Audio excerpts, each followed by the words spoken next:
Phil DeFreitas for the GCVC, and that was 2020 OUA and USports 57 kilogram champion Kyle Robinson, also known as Kylof Soze on Soundcloud. We had a really fun chat, talked about the arts in Guelph, top 5 rappers he'd like to wrestle, and just why he wrestles. So thank you all for listening, really appreciate it, and please enjoy. Kyle Robinson, how you doing, man? Doing good. How about you? I'm good, thanks. Thanks for joining me. Just wondering what you've been up to on this lockdown. Honestly, not a lot.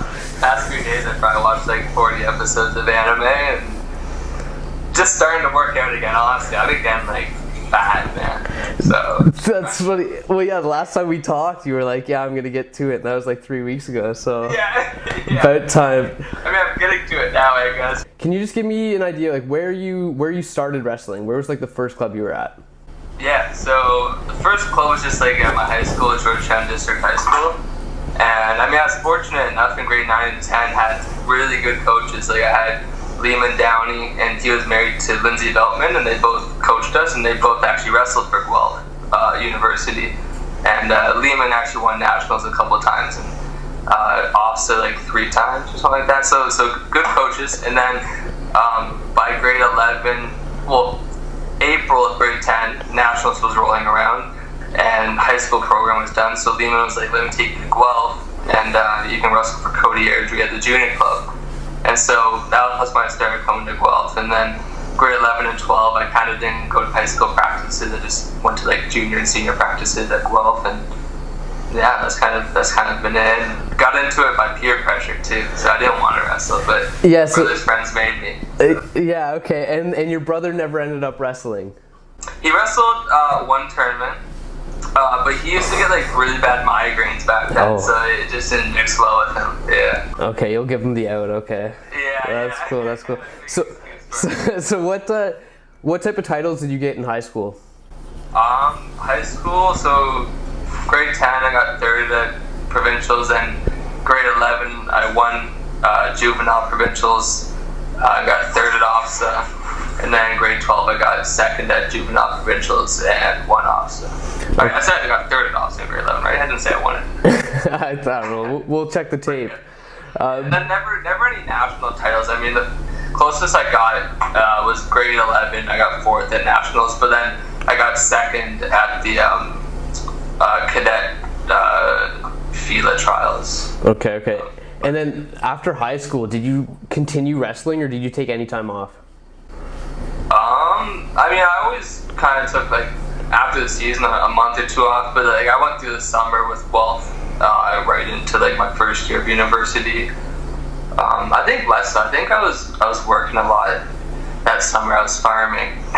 Okay.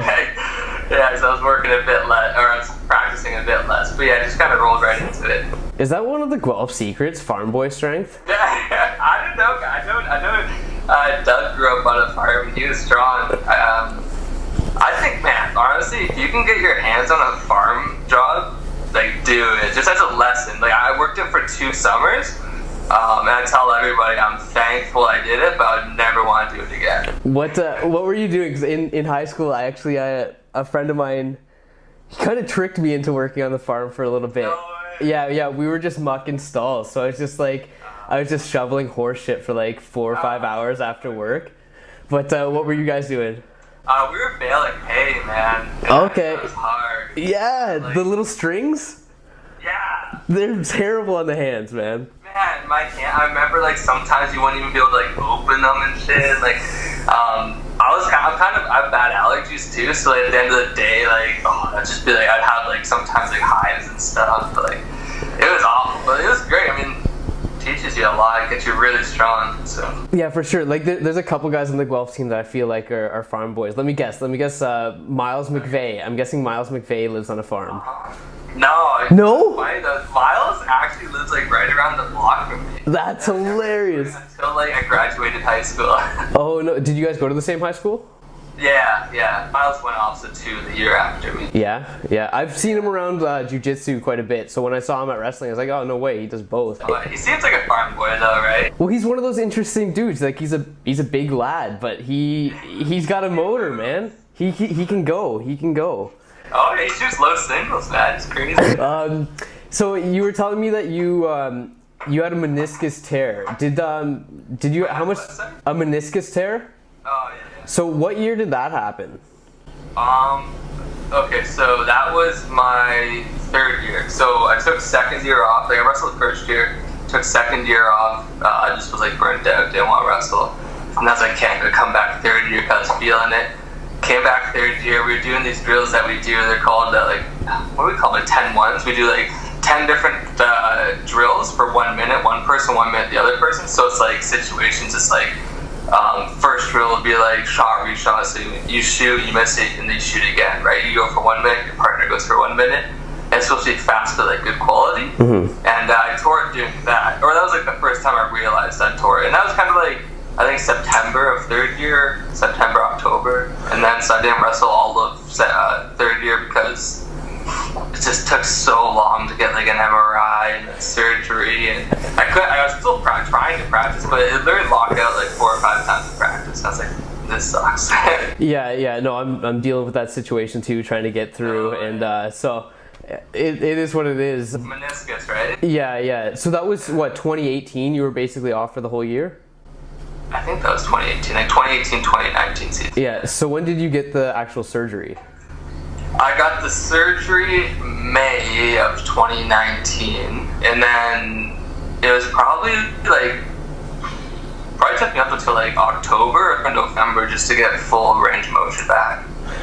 That's pretty crazy though, because then what, OUAs was in February? Yeah, well, OUAs actually, leading up to OUAs, I only had, I came back the week before Guelph Open, because I also had some had concussions and stuff, so I came back the week before Guelph Open.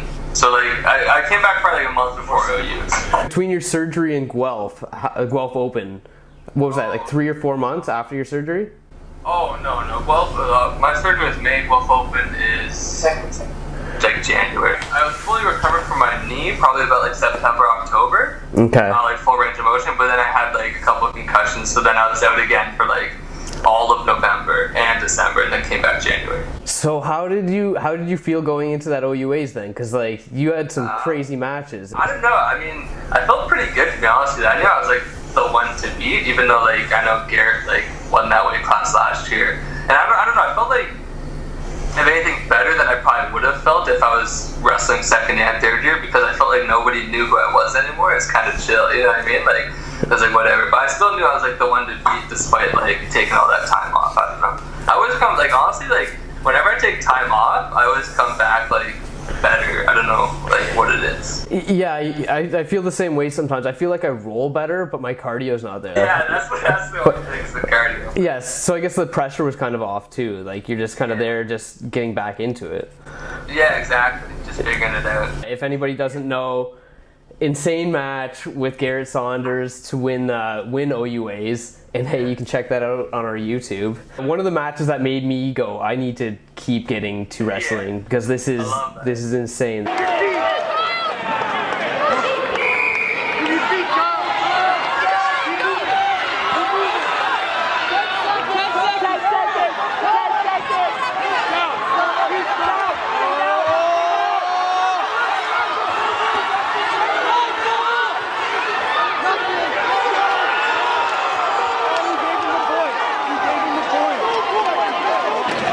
Giving points in the last section. Holy shit! What the fuck? Oh, that's a challenge I've ever seen one, eh?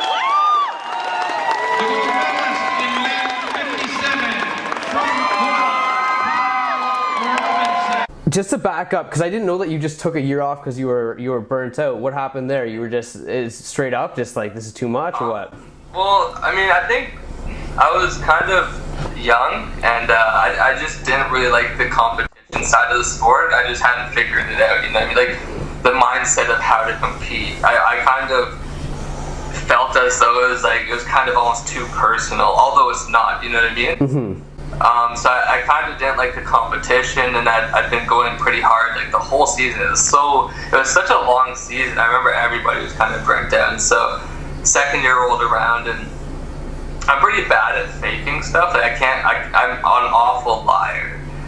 And so, like, I mean, I remember trying to, like, fake it, like, go to practice and stuff, but then I just fell out of it. Like, I told, like, Doug, I was like, man, like, I'm not in it this year. And I just didn't wrestle anything the whole year. And, yeah, I was just burnt out, just didn't know how to handle competition. It kind of just weighed on me a bit too much, I guess. Yeah. So you've talked, sorry, what's your coach's name? Well, so we have Doug Cox. He's like the older guy, the Greco guy. He's probably known by. I don't know which one's like technically our head coach. I think Doug's technically the head coach, and then we have Zoltan Hunyadi, who's like he's got the gelled hair all the time. Okay. He's like the technical guy, and then we got Cody Airdrie, and I better not be forgetting anybody. Oh, Pat Baramo.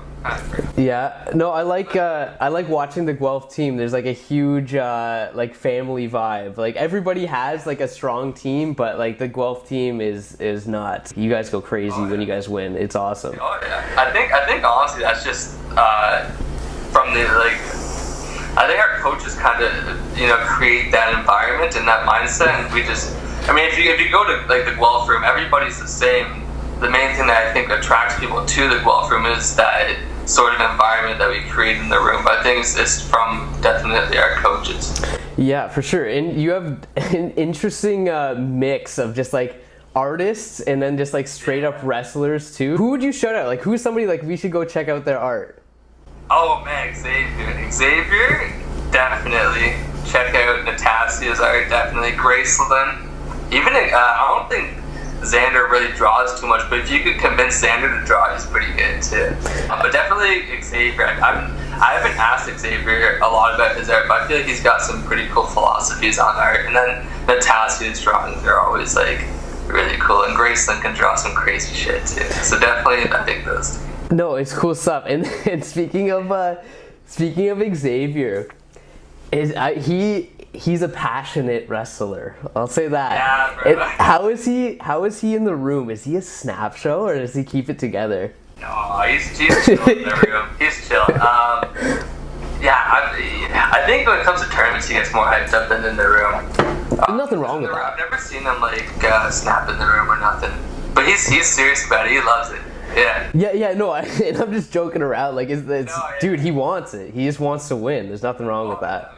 Yeah, he's still young too, right? So I think as he gets older, like during tournaments, like he might not hit the mat as much. Is this his first year? Yeah. I keep forgetting that, man. I always think he's like my age, but he's fun. Yeah, no, he's sick. He's so much fun to watch too. Yeah. See a suplex? His 5. Yeah, at OUA's, right? Yeah. I saw that. That was sick. Yeah, he's 5 in practice before, but we'll keep that on the DL. Oh, really? So that's not off limits in practice, eh? Are you guys always trying to like kill each other or what? It wasn't like it depends. Like I mean, you can throw a 5 a certain way where it's like straight over onto the guy's head, or you can kind of go over the shoulder a bit where it's a lot safer, but it's still kind of a 5. And he kind of threw me like the safer way. I mean, he could have easily just 5 me. It was. Oh, whatever, man. It happens. Yeah, it happens. But it's funny. So you have like these artistic types, and then there's a couple guys who are just like, I don't know, man. Like I see Job, and I'm like, what the fuck? Like how am I the same thing as that guy? Like he is just a monster, but he does seem like a super nice guy. One guy I want to ask about is Alex that you just said there. Does he have emotions? No, right? It took me a couple years to find out, to be honest with you. Yeah. He does. Man, like, I had English with him one year, so I got like a lot of one-on-one time with him. Mm-hmm. And I was like learning a lot about like him, and like I was like, man, like he is like actually a deep person. Like when you see him on the outside, he's just like stone cold, just like a killer. Oh, he's a monster. Like I see him. Yeah. I've never seen him lose. So he's and even after like winning USports and winning OUA is just like no smile. Just like bro. Yeah, thank you. That's right. It's pretty insane. With your own artistic side, which. It's funny, before I talked to you the first time, I had only heard your rap. I hadn't actually talked to you, so I didn't know what to expect. Because who you are and your rap persona are different, for sure. How do you, what does your rap do for you? Like, do you, is that, Like a way to like meditate, is a way to get your mind off of stuff, or like what is that? Yeah, I mean, I definitely would chalk it up as like a form of therapy for myself. You know, like, I mean, I'm definitely like an overthinker. I can be very anxious and like, not paranoid, but like I'm kind of fearful of a lot of things. You know what I mean? Like, I'm just like an overthinker and stuff like that, and like very emotional. And so my music definitely just helps me get that all out. I mean, if you listen to it, like you said, like, it's like, wow, this kid's like ignorant. You know what I mean? It's like, you know, all that stuff. But it's because all the time I'm kind of so, I'm not uptight around people, but in my own head I kind of am, and like I'm always thinking. And so when it comes time to my music, it's like that one time I can sit down and just like not think, just be ignorant a little bit, and just like, you know, get out of my head a little bit, right? So it definitely does a lot, and I love it. Yeah, and do you think having outlets like that, does that take the pressure off of wrestling? Does it even like affect the way that you approach wrestling? Yeah, no, absolutely. I think the best way, or one of the best ways to improve in wrestling, is to have hobbies outside of wrestling. You know, like I asked my coach, like Doug, one day, like after knowing Doug for like 6 years, I was like, Doug, like, what made you so good? Because Doug's beat like 10 world medalists and 3 world champs in his career. It's like, holy shit, right? Like, as a Canadian, not many can say they've done that. So I was like, what made you so good? And one of the things he said was he had a good life outside of wrestling. And so, just thinking back to those days, I really didn't like wrestling. Wrestling was all I really had, you know what I mean? I didn't have much hobbies or anything like that. And so once I started, you know, making music more seriously, it really allowed for me to like take the pressure off of, you know, wrestling. And also it showed people just more of who I am, you know what I mean? Like opening up a bit, not being so insecure and all that stuff. But on the topic of rap, I'm wondering if you have a top 5 rappers you'd love to wrestle. Oh, that's a good question, man. Definitely has to be someone smaller than me. What? No way. Yeah, Lil Pump. That guy's like, that guy can't be good at wrestling. Oh man, you're just looking for easy money right now. Yeah, Lil Pump. Oh man, I don't know. Lil Pump. This guy named Sue Generous. He's like young nut. That guy'd be easy. Damn, man, it's like a tough lot of I can't even, because I don't really listen to too much music, to be honest with you. Oh, really? Yeah, because when like in the past when I've tried making music, I would always want to sound like my favorite musicians, and then it would just be like unauthentic and stuff like that.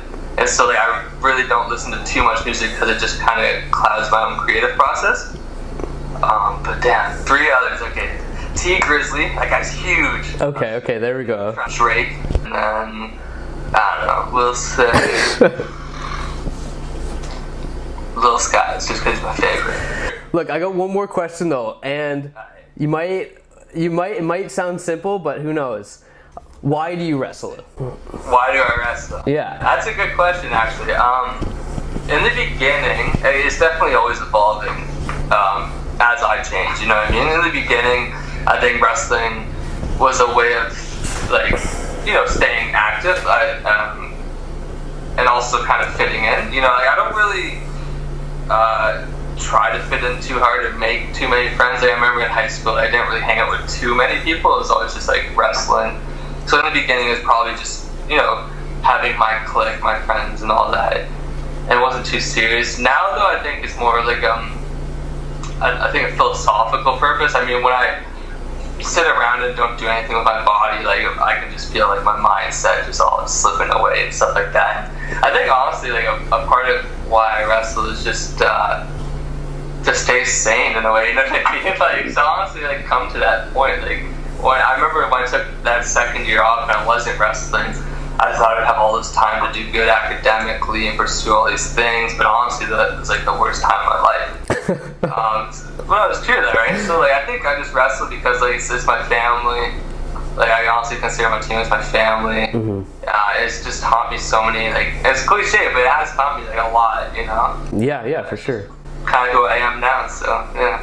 Right on. It's most importantly to have fun, man. Honestly, it's fun beating up on people. It's even fun getting beat up. You know what I mean? Just like when someone catches you on a nice, like Garrett caught me on a nice at the USports finals. We were in a position. I got out of it, and then he snapped me down right to my face. I got up, he hit the single. I went to Wizard, but he stepped behind and took me over his leg. And it's just like when you get hit by some nice technique like that, it's like, damn, like you can respect it, you know what I mean? It's like, even that stuff, it's like, I don't know, it's just, I don't know, it's a hard, I don't know, wrestling's just amazing. Dude, it's weird. I just like to ask people because, like, in North America around here, we look at, NBA, NHL, all this stuff, and we're talking about athletes that will sit out an entire season over like $1 million. Yeah. And it's like, to think about $1 million involved in wrestling or jiu-jitsu is crazy. Like, people, we're doing this all for free. Everybody just does this for themselves or for their own reasons. So I just like to, get people's thoughts on that, Yeah.